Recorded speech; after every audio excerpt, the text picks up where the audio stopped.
the only degrading type of work you can do is work that you know is subpar.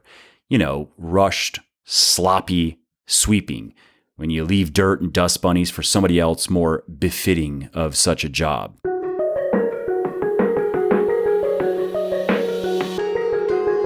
Hey, this is Mike from Muscle for Life, and welcome to another episode of my podcast. This episode is part of a weekly series that I have dubbed Motivation Monday. Yes, I know, so creative of me. What can I say? I'm just a genius. Seriously though, the idea here is simple. Every Monday morning, I am going to post a short and punchy episode that I hope gets you fired up to tackle the workouts, work, and everything else that you have planned for the week ahead. Because it's one thing to know what you want to do, but it's something else altogether to actually make yourself do it. And I hope that this series gives you a jolt of energy and encouragement to go ahead and do all of those things that you want to do. So if you like what you hear, then make sure to check back every Monday morning for the latest and greatest installment. As usual, let's start this week with a quote. And this one comes from Howard Thurman. And he said, "Don't ask what the world needs. Ask what makes you come alive and go do it. Because what the world needs is people who have come alive." Many people think that success is some kind of utopia. They think that once you've arrived, it's an endless beach paradise with all the beautiful people and with the golden sands and foamy shores. And my take on it is this is much more fantasy than fact. Yes, the beach is private and it's pretty, but it's also a minefield. And if you navigate it skillfully, then you get to stay and you get to enjoy the luxuries and you get to have a good time. But if you make too many missteps, it will simply blow you to pieces. And you don't see any corpses, but they're there. They're just buried right below the surface. And most of these poor souls are people that committed the cardinal sin. And that is they came to the beach to play, to have fun in the sand, to frolic in the waves, but they forgot their broom. And just like that, they doomed themselves to certain death. And yes, the broom. The broom is the key to it all. In this world, it's not the towel that you have to never forget. It's the broom.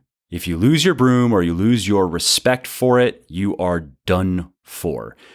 You can sit very still and you can forestall the inevitable. You can make it take longer, but eventually you're going to move. And then, boom, there goes half of your leg. Boom, there goes the other. Boom, your arm flies into the water. Boom, it all goes black. And now you're back in the real world. And, I know people that have learned this lesson the very hard way. I know one guy who lost $70 million of his money, of cash, in 5 years, one bad investment at a time. And all the while, his broom, which could have saved him, was just collecting dust in the closet. I know another guy who burned through almost $13 million in legal fees in a very misguided and very unsuccessful mission of corporate revenge. And he thought he could trade his broom for a club and win, and he got clubbed to death. And I know another guy very well who went from a humble business owner and millionaire to a delusional megalomaniac who now has nothing but burned bridges and millions of dollars in debt. And he now absolutely despises the broom and everything it stands for and refuses to ever touch one again. Now, what am I talking about here? Why do I keep on talking about this broom? What is this exactly? And what is the moral of all these stories?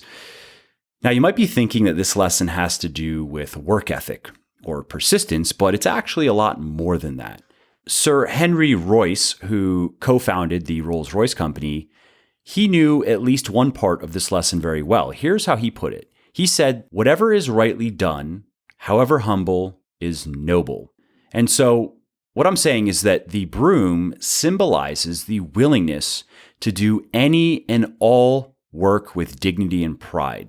So if you're someone who thinks that your current station in life is below you, I'm sorry, but chances are you are a deluded, self-absorbed asshole.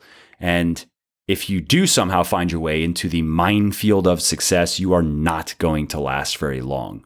Now, Andrew Carnegie, who has one of the greatest rags to riches stories of all time, although I'm not actually a big fan of his, because of how greedy and unsympathetic he was. When he was the richest man in the world, when he had a fortune of, in today's dollars, somewhere in the probably around $200 billion range, he had people in his steel mills working 6 days a week, making just enough money to survive. I mean, like subsistence level pay, and injury and mortality rates were like shockingly high simply because he hadn't invested the time or money into making his mills safer and making the work safer. And for what? So he could make another, in today's money, another $1 billion to add so now you're worth $201 billion. But anyways, I'm just kind of ranting. I did like what he had to say here though, because it shows that he absolutely revered the broom. He said, "But if by chance the professional sweeper is absent any morning, the boy who has the genius of the future partner in him will not hesitate to try his hand at the broom. I was one of those sweepers myself, and who do you suppose were my fellow sweepers? David McCargo, now superintendent of the Allegheny Valley Railroad, Robert Pitcairn, superintendent of the Pennsylvania Railroad, and Mr. Moreland, city attorney." And that really resonated with me because I really do believe that the only degrading type of work you can do is work that you know is subpar. Rushed, sloppy sweeping, when you leave dirt and dust bunnies for somebody else more befitting of such a job. But when you can sweep a room with the same verve and care as you would negotiate $1 million deal, then you have learned this lesson very well, and it's going to serve you very well in your life, because no amount of money and no amount of recognition and no amount of praise and admiration satisfies the soul like a job well done. And this is backed by scientific research as well. There's been quite a bit of research done on job satisfaction. What they've found is, regardless of the type of work that you're doing, whether or not you ultimately find it satisfying and inspiring and motivating depends in a large part on why you're doing it. And in terms of whys, the purposes that seem to inspire people most are those that involve giving to others, not taking from others. So it's not so much about what the job is getting you, it's more about what it is doing for others. And this holds true for all kinds of jobs that you wouldn't think would hold true for. Like, for example, in one study that was done with hospital janitors who spend most of their time cleaning bedpans and mopping up vomit and stuff, which does not sound like a fun job or a job that could ever be very satisfying.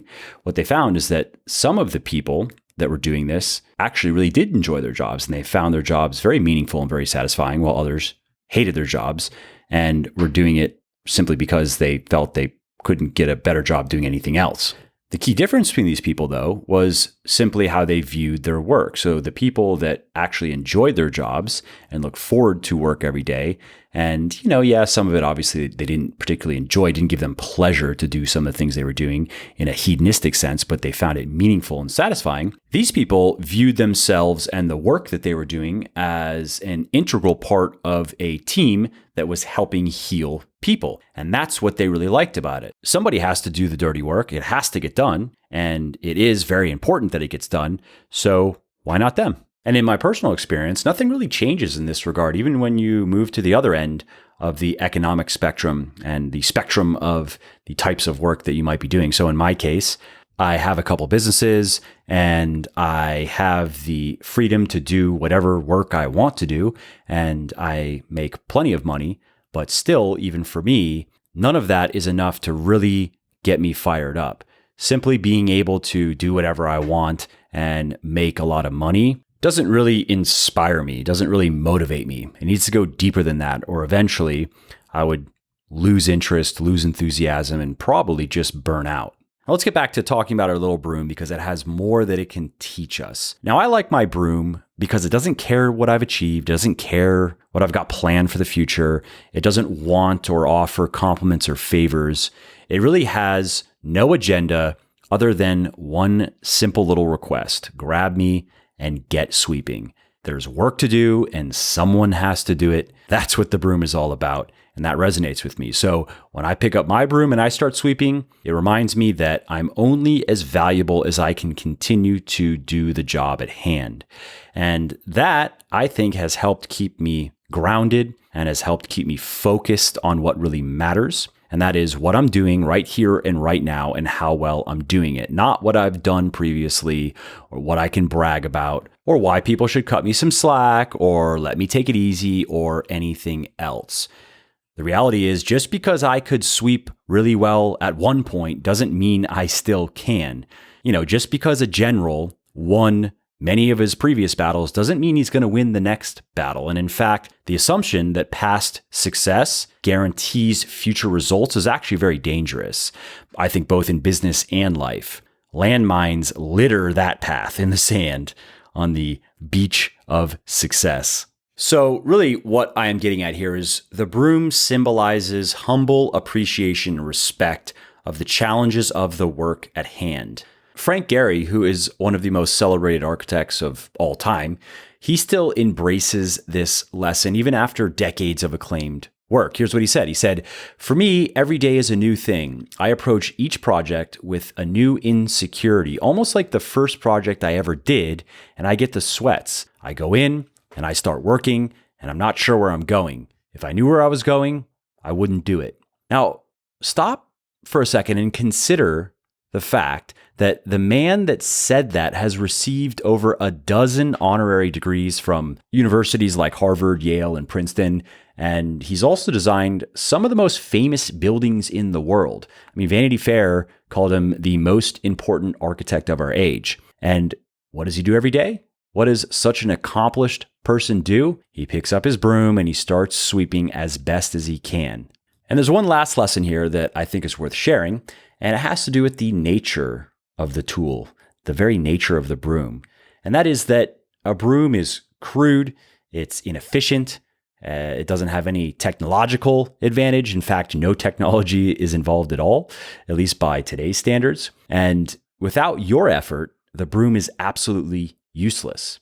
But if you're willing to put it to work, if you're willing to do the job, then it's reliable. It never breaks, it never malfunctions. With your trusty broom, you can get the job done every time. So I think that the broom also symbolizes the reality that there's simply no substitute for just doing the work. And I'm going to end this with a quote from Henry Miller that I really like, and I think kind of articulates this last lesson perfectly. And he said, "In this age which believes that there is a shortcut to everything, the greatest lesson to be learned is that the most difficult way is, in the long run, the easiest." Hey there, it's Mike again. I hope you enjoyed this episode and found it interesting and helpful. And if you did and don't mind doing me a favor, then please do give this video a like and leave a comment down below. Not only do I like to hear from everybody and I jump in and reply to as many comments as I can, it also helps other people find their way to the show and learn how to build their best bodies ever too. And of course, if you want to be notified when the next episode goes live, then just subscribe to my channel and you won't miss out on any of the new content.